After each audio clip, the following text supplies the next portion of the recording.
So, as some people know, I am currently in Madison, Wisconsin.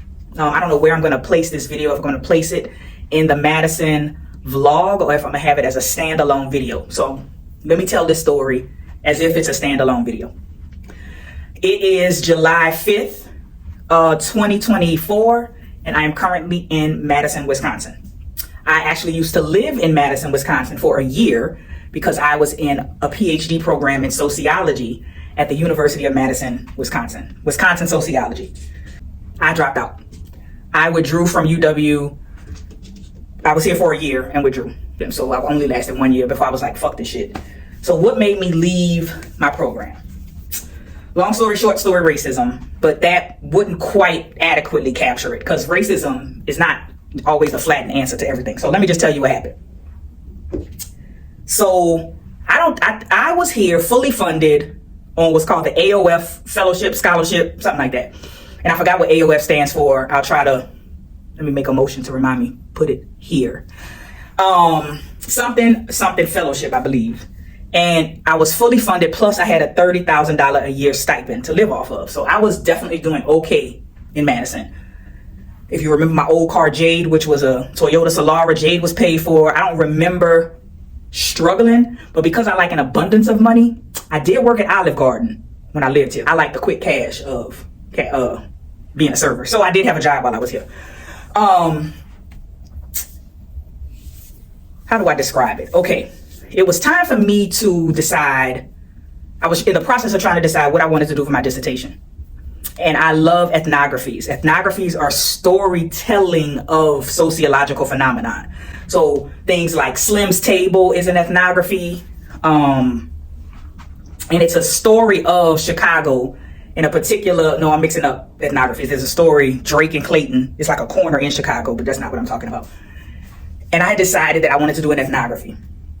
And so one day I was trying to decide what I wanted to do for my dissertation. And I had decided that I wanted to do an ethnography of some sort. I just feel like being from Holly Grove, living in Holly Grove, being a fourth generation New Orleanian, is right for an ethnography. Like sociological phenomenon, Holly Grove, sociology. I love telling stories. I know I have a master's degree in statistics, but I wanted to do ethnography. So that got out into the department. Zarandra wants to do ethnography. So there was a student, he was well ahead of me, about to graduate, invited me to get ice cream one day in Madison.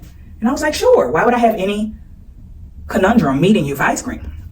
We get there, he says, Zarandra, I have an idea for an ethnography for you to do. I said, praise God, because I'm tired of racking my brain on what to do and how to do it. He says, there is a mom and tot shelter in Milwaukee. Would you be willing to go undercover for the academy? Say that again. He said, there is a shelter that houses mothers and kids.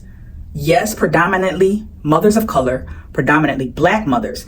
And because it's Wisconsin, when we say predominantly, the percentage might not be as stark, like it might not be 90% because we have a lot of white poverty in Wisconsin.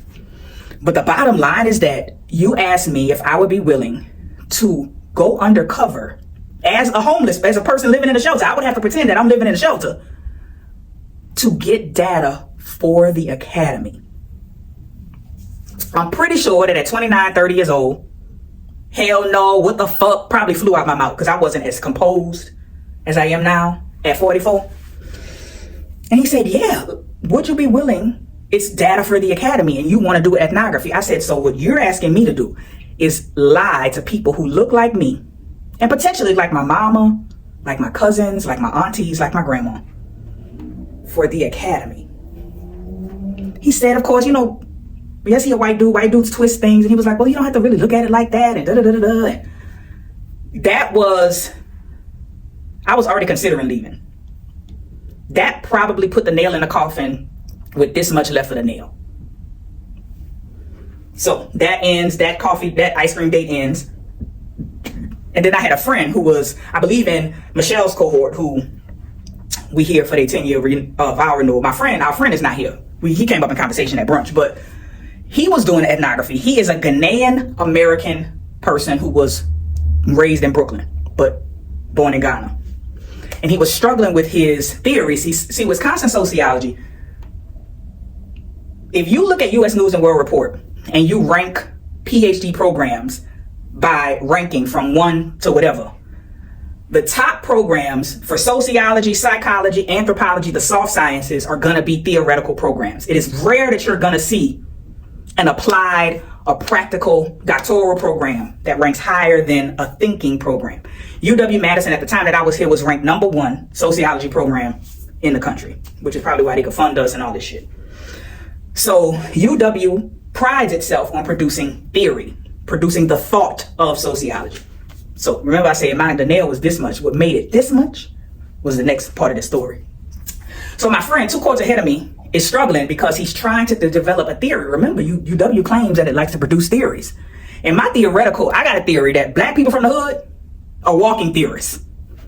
Untrained, uneducated walking theorists. So it was easy for my friend to develop this theory, to see his world, to see how it connects to Ghana, to see Brooklyn, that the African influence and the Caribbean influence, which is Africa by way of the Caribbean, how it all, this causes this, and because of this, there is this theory.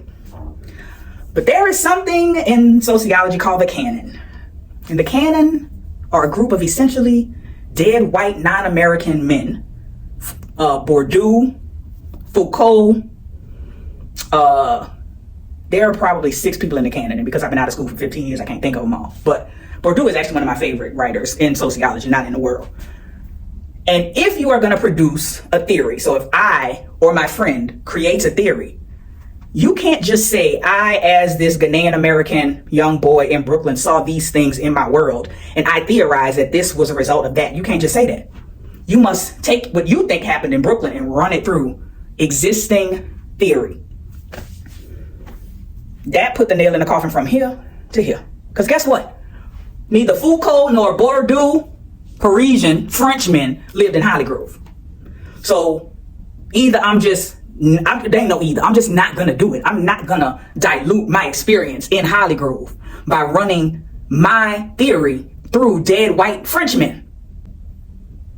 And I'm already mad because old boy asked me to ice cream and tried to entice me, aka test my ethics, asking me to go undercover and lie to black women and pretend that I'm homeless.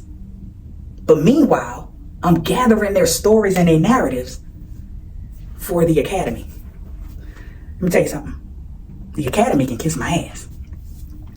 So I decided, yes, I wanted to be Dr. Morris. I first started wanting to be a cardiothoracic surgeon when I entered college, but yes, I love sociology to this day. I love ethnographies to this day.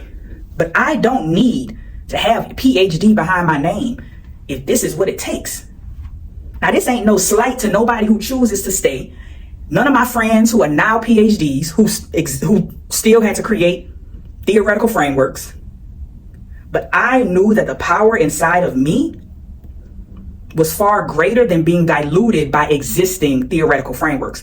And let's say that I have blown up and become this big theorist. I don't even want people to be forced to run their lives and their theories through my shit. Even if I become on the level of Bourdieu one day, I don't want you to have to run your shit through Morris et al.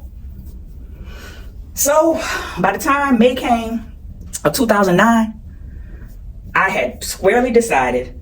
And so I was talking to my other friend who was 2 cohorts ahead of me, who said I was where you was, and if I didn't have a support system. So she had the chair of her committee. She had friends here because she had been here 2 years longer than me. She said she would have done what I did. And I don't expect my friends to try to keep me out of school. You fighting the same system I'm fighting. But I didn't have the support system to say, Zarandrian, think about it this way. You know, I'm always about how to think of things the other way. There could have been somebody who came through and been like, you know, think about it this way. I agree with you, and they could have logically appealed to me in a way that made me not feel like I was selling my soul to the fucking devil. So I left my PhD program.